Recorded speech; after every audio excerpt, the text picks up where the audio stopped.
Hola, ¿cómo están? Otra edición Documenta. Hoy estoy en el balcón del histórico Cabildo. Aquí, un 10 de diciembre de 1983, Raúl Alfonsín pronunció su primer discurso como presidente de la Nación tras largos 7 años de dictadura militar. Elegimos este lugar para demostrar que la democracia es un buen sistema político, aunque imperfecto, que permite desarrollarnos y vivir en convivencia pese a las diferencias que pueda haber. Justamente mañana, un 30 de octubre, pero hace 23 años, volvíamos a votar luego de la dictadura militar. Por eso a continuación vamos a mostrarte un documental que habla de la democracia argentina, de su libertad imperfecta.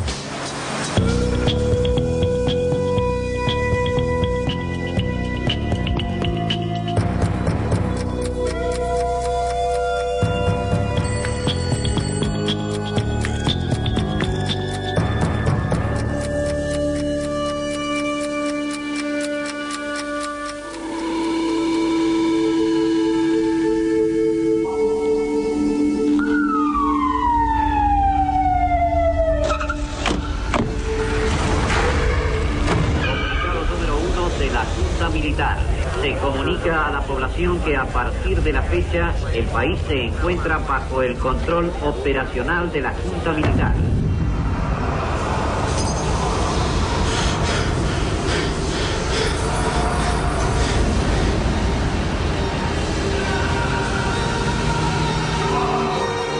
¡Ayúdennos, por favor! ¡Son nuestra última esperanza!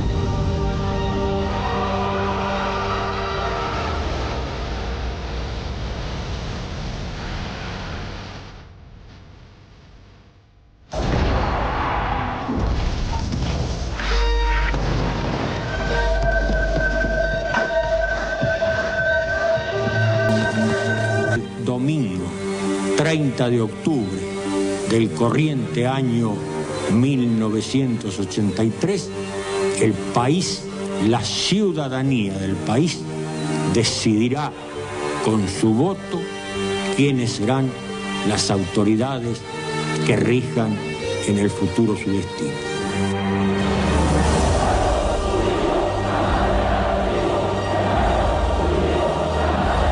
Tras 7 años de dictadura, la gente ocupó las calles y fue protagonista de la campaña presidencial de 1983.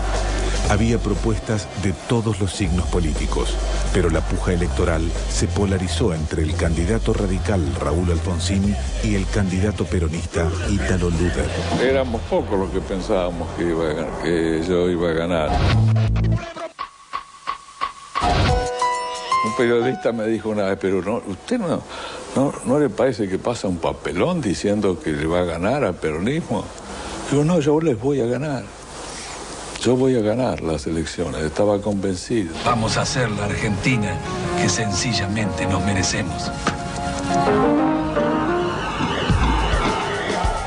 Alfonsín y Luder disputaban voto a voto, hasta que llegó el cierre de la campaña justicialista un 22 de octubre de 1983.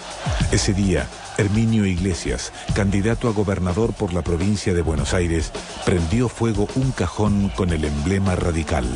Fue decisivo. Allí se terminaron las chances electorales de Luder. Yo no fui ahí, bueno, a mí me querían hacer prender, yo no fumo.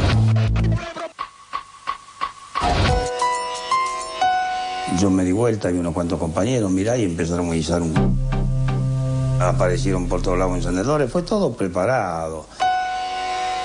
Pero que el cajón no llegó, el cajón estaba por abajo y la coronita estaba arriba. Y se quemó la corona.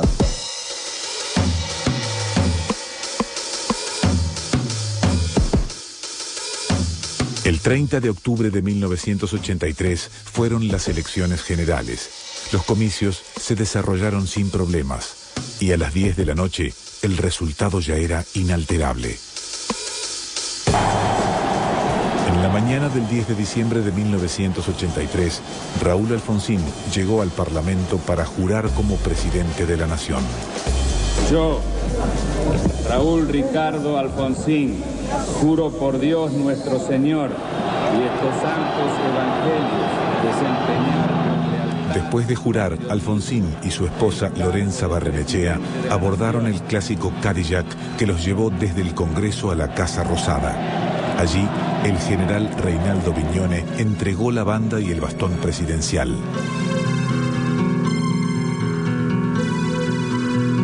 Ya nada quedaba de la dictadura militar.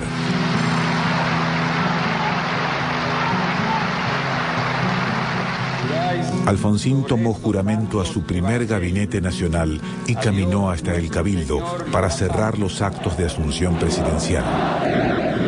Y estoy improvisando absolutamente ese discurso. Ya venía, en fin, a lo mejor caseteado, ¿no? De tantos discursos que había dicho, pero ese me tomó, bueno, no tuve tiempo de preparar nada, ni siquiera de organizar mis ideas.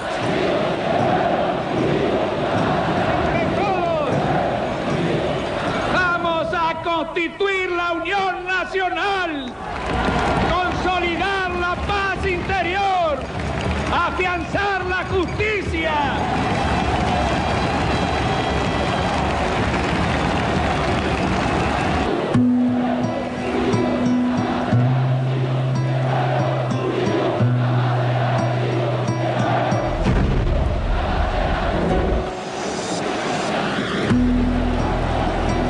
Alfonsín prometió en la campaña electoral que su gobierno investigaría las violaciones a los derechos humanos cometidos durante la dictadura militar.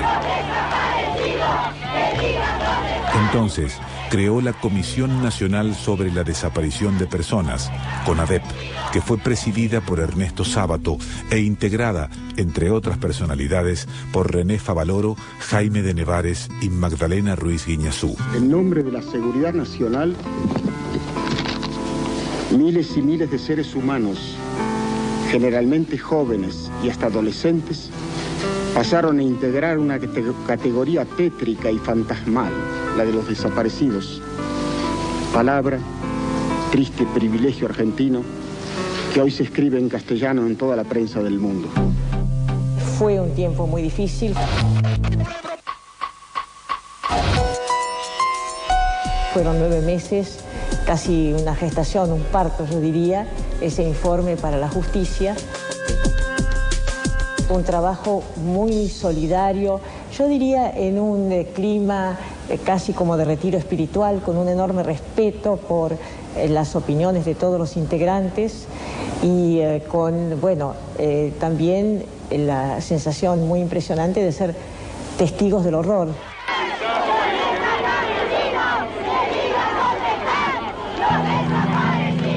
La comisión relevó 8.961 casos de desaparición, tortura y ejecuciones. Abrió un archivo numerado para cada caso y compiló más de 50.000 fojas de documentación. Aquí le vamos a entregar, señor presidente. Finalmente, el 20 de septiembre de 1984, entregó a Alfonsín las conclusiones de su investigación, que fueron publicadas en un informe conocido como Nunca Más. Seguidamente, prestará juramento el señor ministro de Economía. Bernardo Greenspun fue el primer ministro de Economía de Raúl Alfonsín. Duró poco. El 19 de febrero de 1985, Juan Vital Zurruil reemplazó a Greenspun y 4 meses más tarde puso en marcha el Plan Austral. Pero con el correr del tiempo, el Plan Austral fracasó. El 13 de septiembre de 1984, la CGT organizó su primer paro nacional en democracia. Paro general de actividades en todo el país. El Frente Sindical no era el único problema que debía enfrentar la Casa Rosada. Por una reforma al Código de Justicia Militar, la Cámara Federal porteña asumió el juzgamiento de los miembros de las Fuerzas Armadas que habían cometido crímenes de lesa humanidad entre 1976 y 1983. A mí la superioridad me fijaba un blanco y yo ejecutaba la orden impartida por la superioridad. Ese es el procedimiento. Por eso yo pude escuchar cuando lo torturaban a Miralles, los gritos, cuando él gritaba mátenme, mátenme, mátenme. Me atan y Bueno, proceden a darme lo que ellos se llaman máquina, ¿no? Nadie tiene que defenderse por haber ganado una guerra justa. Y la guerra contra el terrorismo subversivo fue una guerra justa. Este juicio histórico, que se inició el 22 de abril de 1985, desnudó las atrocidades del proceso de reorganización nacional. El juicio sentó en el banquillo de los acusados a los generales Jorge Rafael Videla, Roberto Viola y Leopoldo Galtieri, los almirantes Emilio Eduardo Macera, Armando Lambruschini y Jorge Anaya, y los brigadieres Orlando Ramón Agosti, Omar Grafiña y Basilio Lami Doso. Que nada tienen que ver con la guerra. El proceso judicial duró 9 meses. De mi alegato me acuerdo fundamentalmente el final. Fue una cosa muy larga, duró varios días. Yo lo terminé el 18 de septiembre, pero duró varios días y fui analizando caso por caso los que yo consideraba aprobados. Y luego se me ocurrió que tenía que terminarlo no con el clásico será justicia de los escritos judiciales, sino con el nunca más. Y lo terminé con el nunca más. Señores jueces, quiero renunciar expresamente a toda pretensión de originalidad para cerrar esta requisitoria. Quiero utilizar una frase que no me pertenece, porque pertenece ya a todo el pueblo argentino. Señores jueces, nunca más. Silencio en la sala. Silencio. Y el 9 de diciembre de 1985 se conoció la sentencia. La Cámara Federal confirmó que la dictadura había ejecutado un plan sistemático de violaciones a los derechos humanos. Absolvió a Grafiña, Galtieri, Anaya y Lami Doso y condenó a Videla, Viola, Macera y Lambruschini. Condenando al teniente general Jorge Rafael Videla. Lo más importante de este juicio es el esclarecimiento. A partir de ese juicio ya nadie duda ni puede dudar de qué es lo que pasó en la Argentina.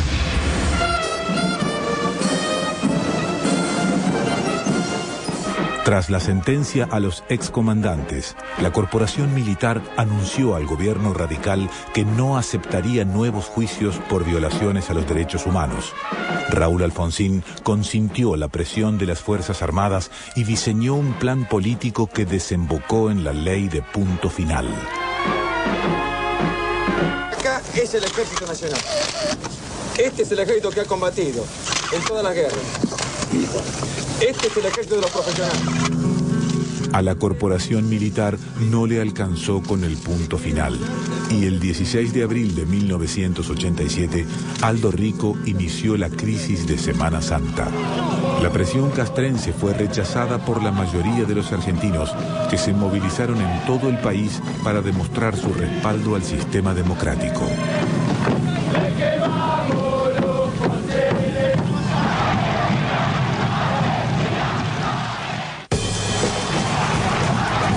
El domingo 19 de abril de 1987, la incertidumbre era absoluta. Miles de argentinos hacían guardia en la Plaza de Mayo mientras Alfonsín negociaba una salida política con los Carapintadas.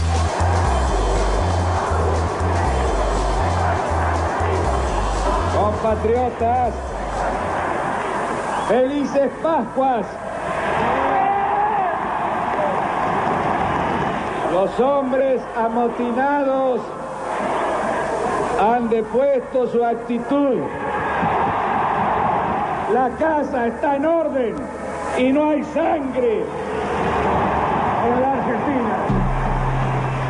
Lo que yo quería era evitar que la gente se movilizara mal, digamos. Yo quería paz. Por eso que dije esto de Felices Pascuas, ¿no? Que cayó tan mal a muchísima gente. Yo todavía hasta hoy no me explico por qué. Los acuerdos secretos de Alfonsín con los Carapintadas desembocaron en la ley de obediencia debida. La imagen que se me presenta de esos días fue nuestras paradas permanentes frente al Congreso.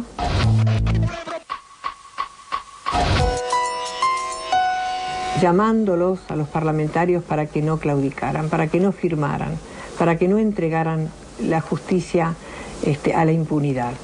Y conversamos con muchos de ellos, los vimos llorar algunos no lo votaron, se mantuvieron en sus ideales, y otros dijeron que había una obediencia partidaria y lo firmaron.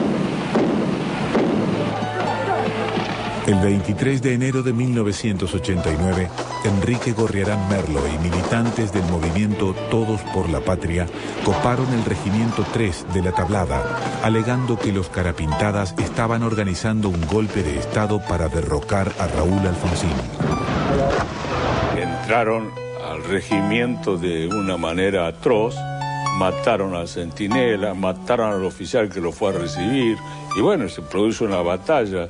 Utilizaban cuerpos de los que tenían como rehenes para parapetarse, y era gente la más ingenua, que había ido dejando a los chicos en la casa de un amigo y diciendo: cuídamelos unas horas que yo ya vengo.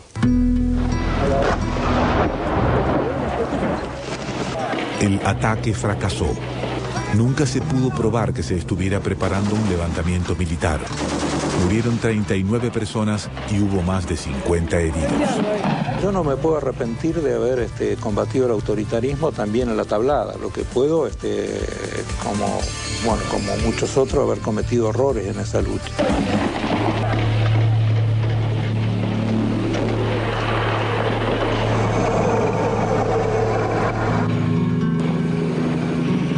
El gobierno de Alfonsín estaba acorralado. Había sufrido 2 nuevos alzamientos militares en Monte Caseros y Villa Martelli. El 26 de mayo de 1989, un estallido social que se inició en Rosario y se extendió al Gran Buenos Aires terminó incendiando a todo el país. Entre los saqueos y la represión policial murieron 14 personas. Alfonsín estaba al borde de la renuncia. Yo creo que algunos pueden haber sido sinceros, pero era una copia uno detrás del otro, ¿no? Los walkie-talkie diciendo cosas donde se tenía que juntar la gente, donde tenía que ir, levantaban de las unidades básicas a la gente, había mucha gente de derecha que también allí estaba actuando. Se actuó de una forma que fue espantosa, espantosa. Hermanas y hermanos de mi tierra, hay cerca de 500.000 voluntades dispuestas a jugarse a suerte y de verdad por el destino de la República Argentina. El 14 de mayo de 1989, la fórmula integrada por Carlos Menem y Eduardo Duhalde derrotaba a la propuesta radical formada por Eduardo Angelós y Juan Manuel Casella. Menem se asomaba al gobierno con el 47% de los votos, una compleja alianza política y un discurso que mezclaba dosis iguales de populismo y realismo mágico.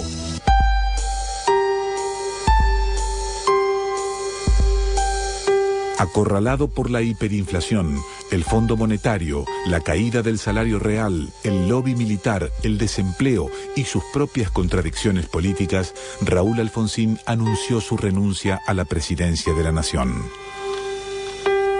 He resuelto resignar a partir del 30 de junio de 1989 el cargo de presidente de la nación argentina. Llamé a mucha gente, amiga, y todos me aconsejaron, o todos, casi todos me aconsejaron que entregara el gobierno porque corría peligro la democracia, ya las instituciones. Y era una cuestión de orgullo personal.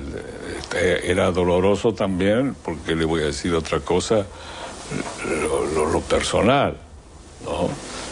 Y sobre todo cuando después de haber hecho todo lo que me pedían, me dicen que huí del gobierno, cuando me lo reclamaban. Eso me indignó enormemente. Pero ¿qué va a ser? Me indignó nomás.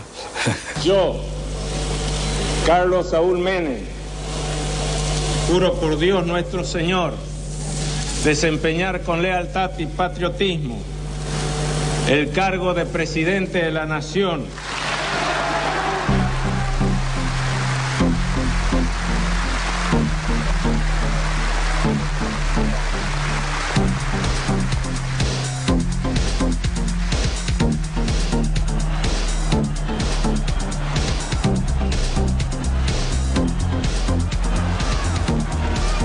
El doctor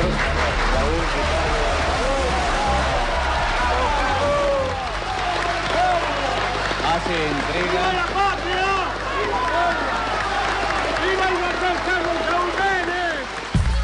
Cuando Menem llegó al poder, concedió el indulto presidencial a militares condenados por la represión ilegal y a exguerrilleros de origen peronista. Con toda certeza, seguridad y reflexión le quiero decir que sí, que hay indulto antes de fin de año. Me llamó mi mujer y mi madre anunciando de que estaban diciendo por radio que el indulto estaba.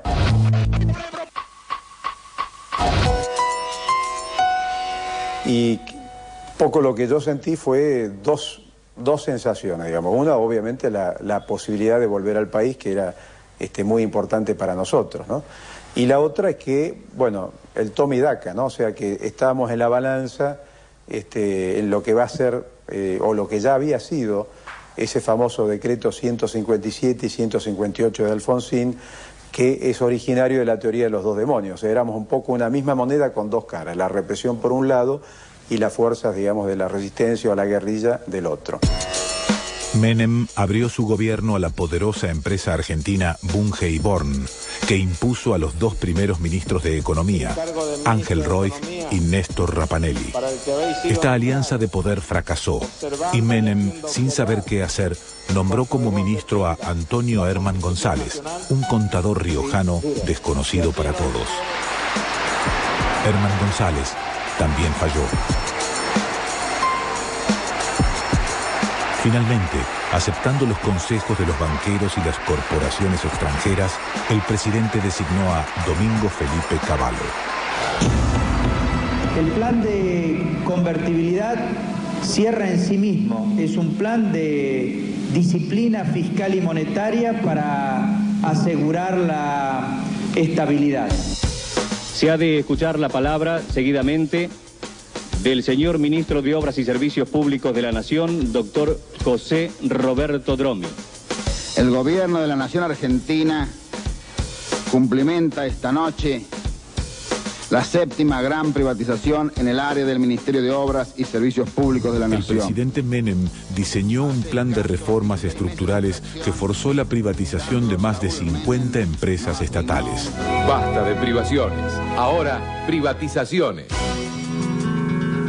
El plan mejoró la calidad de los servicios públicos, pero también significó miles de trabajadores en la calle, decenas de denuncias de corrupción y millones de dólares que se transfirieron al exterior. La corrupción siempre tuvo buenos amigos. Indiferencia, complicidad, impunidad. El poder político respalda la acción de la justicia. Recuerde, en la Argentina de hoy, nadie tiene coronita. No hubo un solo funcionario importante, amigo o familiar del presidente que no soportara una acusación vinculada al tráfico de armas, al negocio de las drogas, al lavado de dinero sucio. Hice lo que más pude. A la venta de leche trucha, a la compra de guardapolvos, a la malversación de caudales públicos o a las coimas. Una república con impunidad es una republiqueta sin destino.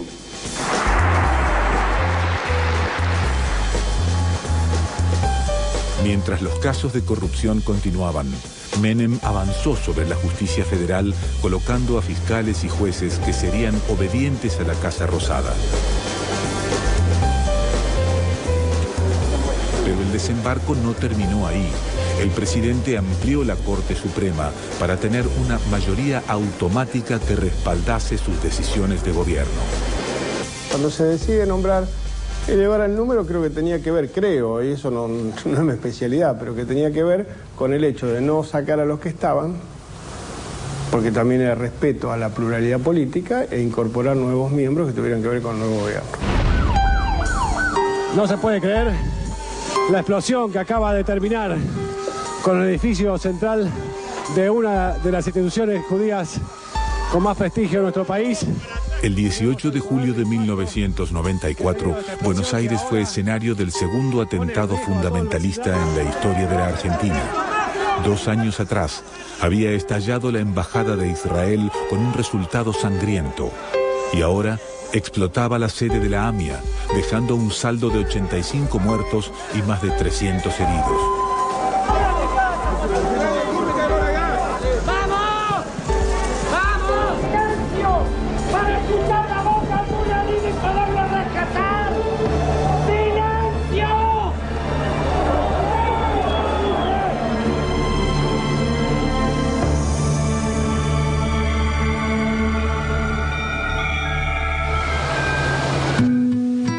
Hacia mediados de 1993, cuando promediaba su mandato presidencial, Carlos Menem decidió permanecer en el poder. Y como no podía hacerlo sin reformar la Constitución, diseñó un plan político destinado a cumplir sus sueños personales. Si usted me pregunta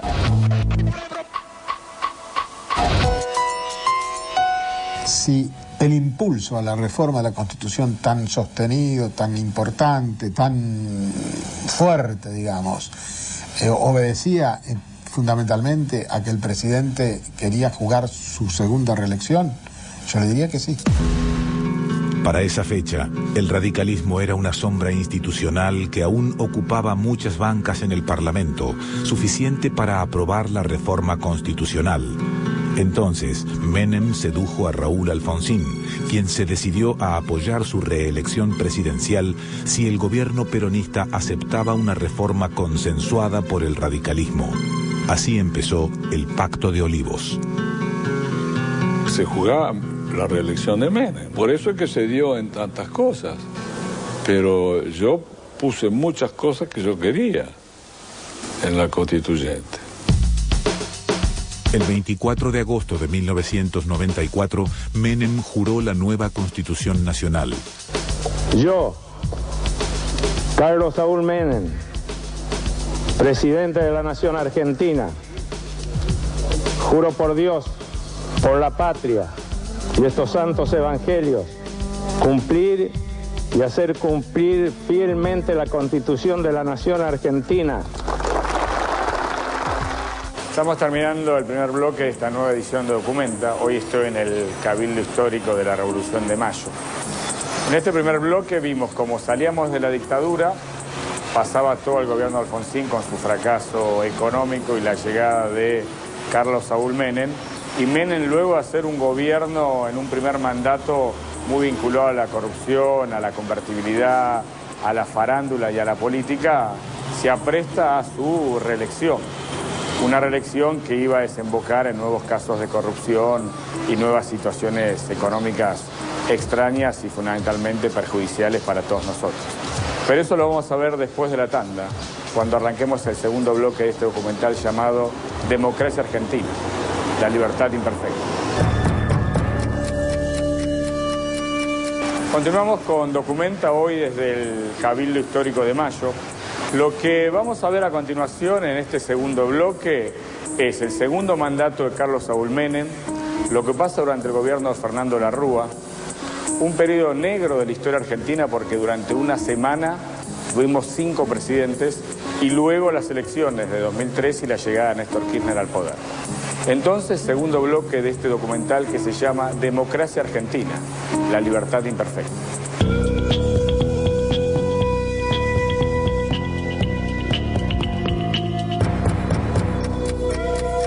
Tengo las manos limpias y libres. Acompáñennos.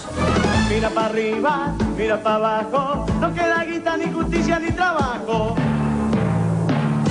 Nuestro compromiso con usted es producir el futuro.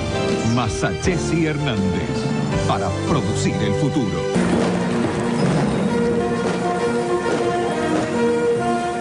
Y ahora, el candidato a presidente de la Nación, doctor Carlos Saúl Menem.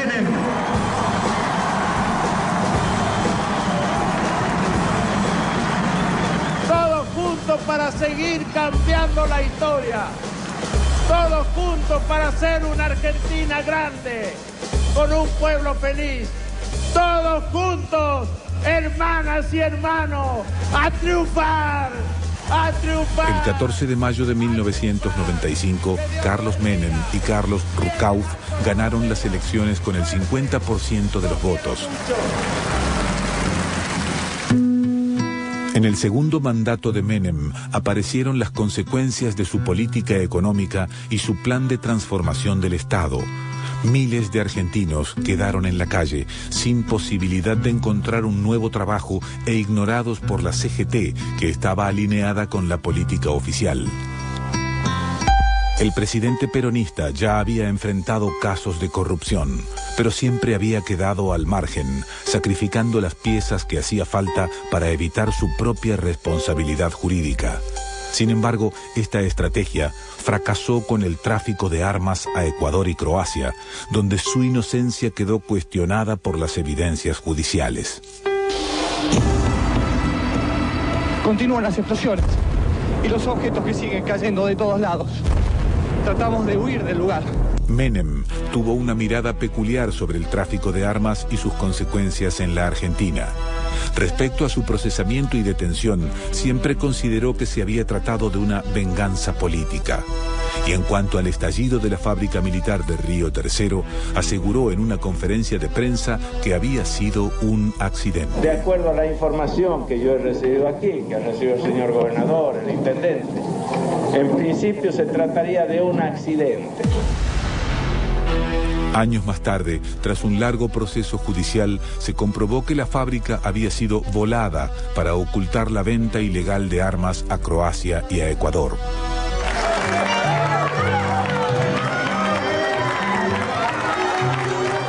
Cavallo y Menem se desconfiaban mutuamente.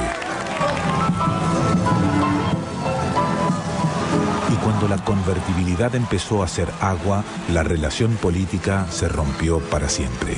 No es que Cavallo iba a renunciar. Menem tomó la decisión que Cavallo tenía que renunciar. No me acuerdo en qué momento, pero fue cuando dijo, hoy a las 5 de la tarde creo que quiero la renuncia acá o algo así.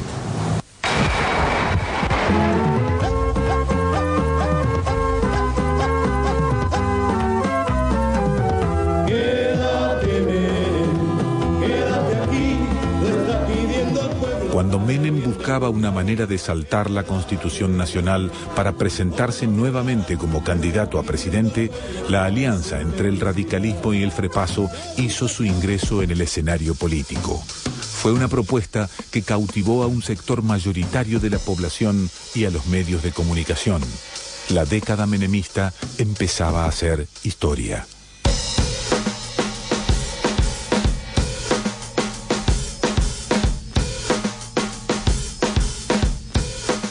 El 24 de octubre de 1999, la alianza, con la fórmula integrada por Fernando de la Rúa y Carlos Chacho Álvarez, ganó las elecciones casi con el 49% de los votos. La expectativa era enorme.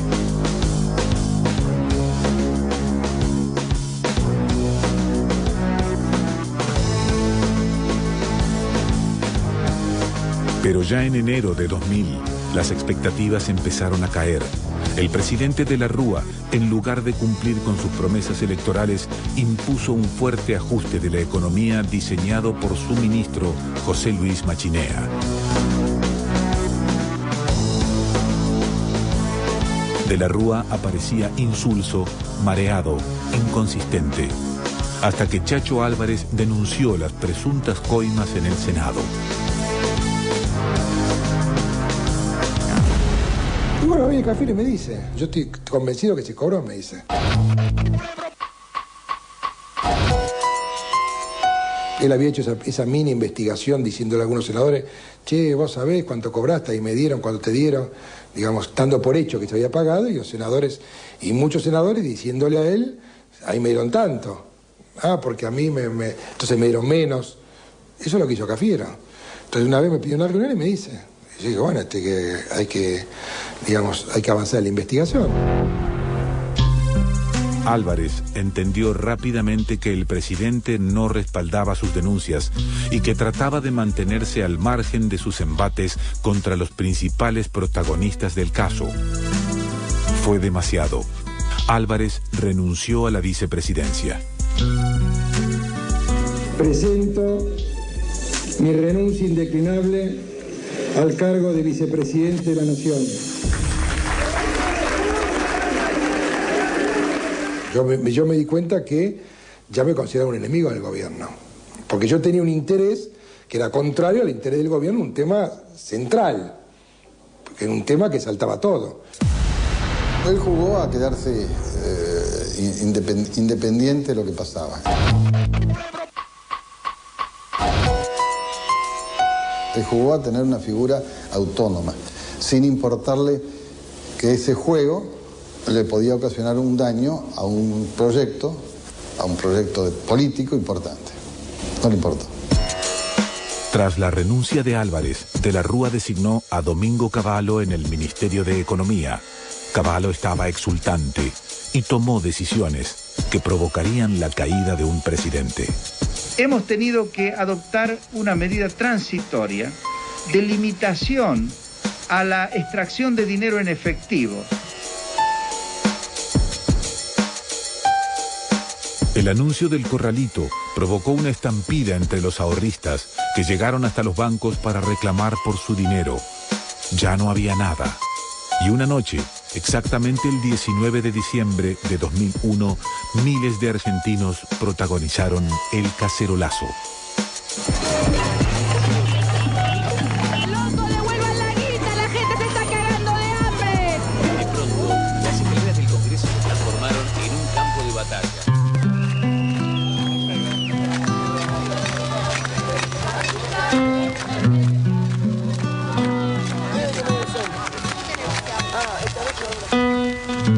El corralito había movilizado a la clase media y el hambre terminó por empujar a los pobres y marginados de la Argentina. Como una tromba, igual que en épocas de Alfonsín, los saqueos se multiplicaron por todo el país. De la Rúa no sabía cómo frenar los reclamos en la City financiera y los saqueos en el conurbano bonaerense. Entonces tomó el camino más fácil, dictó el estado de sitio. Esas horas en la Casa Rosada eran tumultuosas, eran complejas. Eran un ir y venir, eran búsquedas de consenso, era hablar con los gobernadores, hablar con los legisladores, hablar con el poder político, el poder económico, el poder social, la dirigencia gremial, etc. Eran horas muy complicadas. Caía un gobierno. O sea, no era un escenario en donde lo que había era un episodio violento nada más. Caía un gobierno.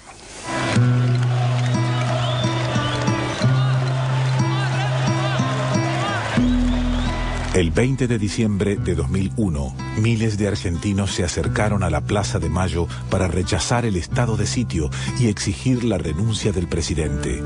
La represión en todo el país dejó un saldo de 30 muertos y más de 300 heridos.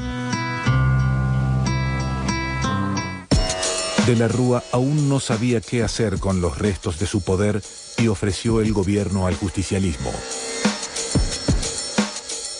Pero la oposición, que olfateaba su regreso a la Casa Rosada, dijo no. Alegó que esa propuesta no servía para nada. ¿Integrarse para qué? Para seguir apoyando una política que era la misma política que veníamos sufriendo. Por lo menos descarnadamente en los últimos años. Para eso no lo acompañaban ni los que lo habían votado, una alianza que, en mi criterio, justificadamente se abre del gobierno, ni mucho menos el justicialismo, por lo menos el que yo representaba, que estaba convencido de la necesidad de un cambio. Cuando De la Rúa comprendió que estaba solo, se refugió en su despacho a escribir la renuncia. Fue un texto breve, vacío, no tuvo autocrítica, no pidió disculpas. Y fui llamado por la Secretaría General de la Presidencia y en ese momento ingresé al despacho privado que tenía el presidente al lado del despacho que normalmente tenía para audiencias, y el presidente estaba comenzando a, escribir su renuncia. Así que estuve doloroso. El 20 de diciembre de 2001, cerca de las 7 de la tarde, De la Rúa se despidió del poder. No fue un acto heroico, se escapó por los techos de la Casa Rosada.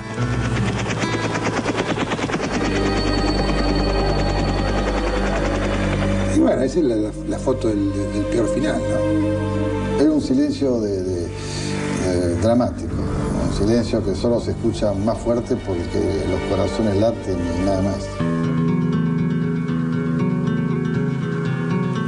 La caída de Fernando de la Rúa puso al poder institucional en manos del peronismo, que designó al senador Ramón Puerta como presidente de la Nación. Pero este senador no tenía poder interno y apareció en escena el gobernador puntano Adolfo Rodríguez Saa, que durante 7 días presidió a la Argentina bajo las normas del realismo mágico.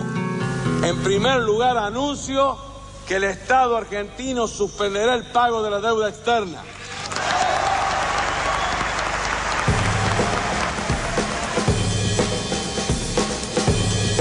Rodríguez Saa exhibió una vocación de poder que irritó al peronismo. Había sido designado para liderar una corta transición y a las pocas horas de llegar a la Casa Rosada sugirió que quería quedarse en la presidencia hasta el 10 de diciembre de 2003. Se cayó. Ruego a Dios que ilumine al futuro presidente y que la Argentina reencuentre el camino de la paz y justicia. Otra vez, la democracia argentina sufría un vacío de poder. El 31 de diciembre de 2001, Eduardo Camaño, que era titular de la Cámara de Diputados y tenía el respaldo del peronismo bonaerense, asumió como presidente de la Nación. Cuando llegó a Balcarce 50, se encontró con un paisaje desolador. No fue fácil.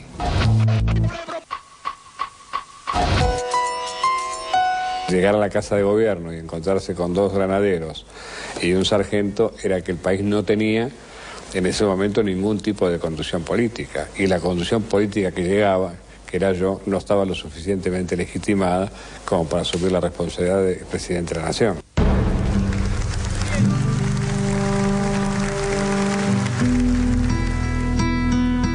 El 1 de enero de 2002, Eduardo Duhalde asumió como presidente de la Nación, el 4º mandatario en 13 días. Apenas tuvo tiempo para pensar en su plan económico y en la Asamblea Legislativa anunció medidas que después no pudo cumplir. El que depositó dólares recibirá dólares. El que depositó pesos recibirá pesos. Cuando uno hace un discurso sin tener tiempo de consultar ni siquiera a los propios, yo consulté a los que antes estaban, es decir, gente que estaba en economía, me dijo que era posible. A la semana me di cuenta que no era posible y lo expliqué. Lo que dije en ese momento era a la semana, cuando ya tenía mi equipo, que lo que teníamos que buscar era que quien hubiese depositado en el banco y con ese importe se podía comprar una casa o 2 coches, que con el que le devolvieran podía comprar los mismos bienes. Pero claro, quedó esa primera frase. Duhalde había asumido con la intención de gobernar hasta el 10 de diciembre de 2003. Pero su plan estalló en 1000 pedazos cuando la policía bonaerense asesinó a los militantes piqueteros Maximiliano Costecchi y Darío Santillán.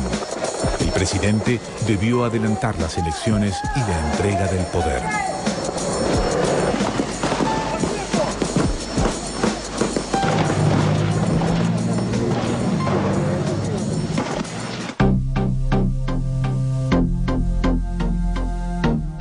Carlos Menem se apuntó en la carrera electoral.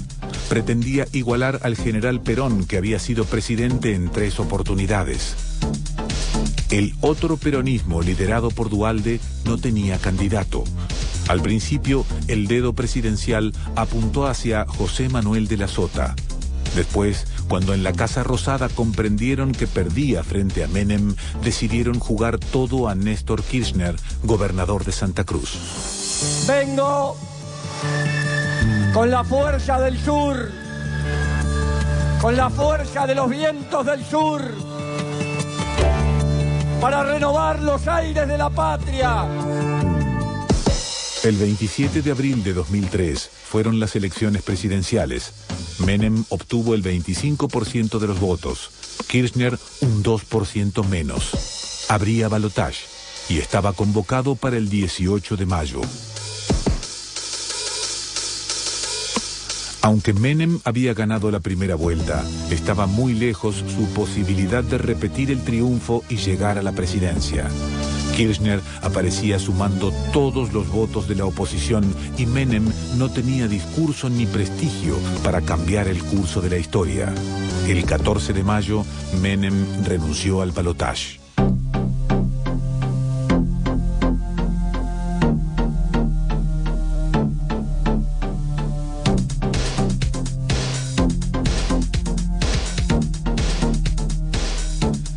El 25 de mayo de 2003, Néstor Kirchner juró como presidente de la nación.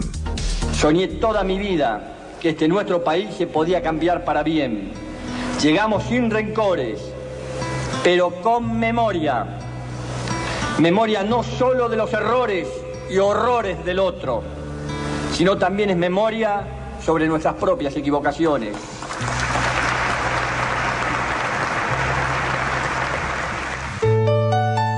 «23 años de democracia es muy poco tiempo para la historia de un país moderno.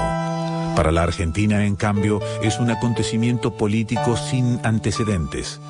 Jamás había ocurrido en su historia. La democracia argentina aún tiene deudas pendientes, asignaturas que solo se podrán cumplir con más democracia. Ese es el desafío en el siglo XXI.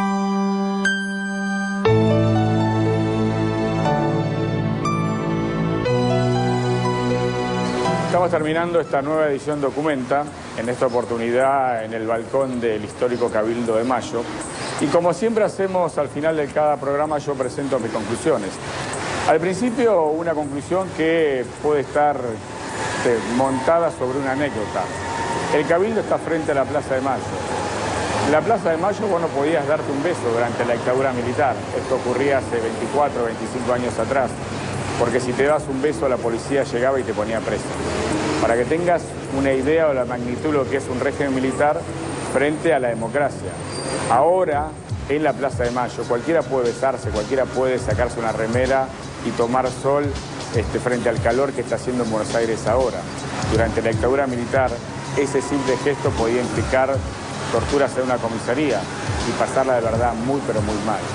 Entonces, uno puede cuestionar la democracia a partir de los presidentes que tuvimos, presidentes que finalmente se doblegaron frente a la presión militar, presidentes que escaparon en un helicóptero, presidentes que montaron un gobierno que fue esencialmente corrupto.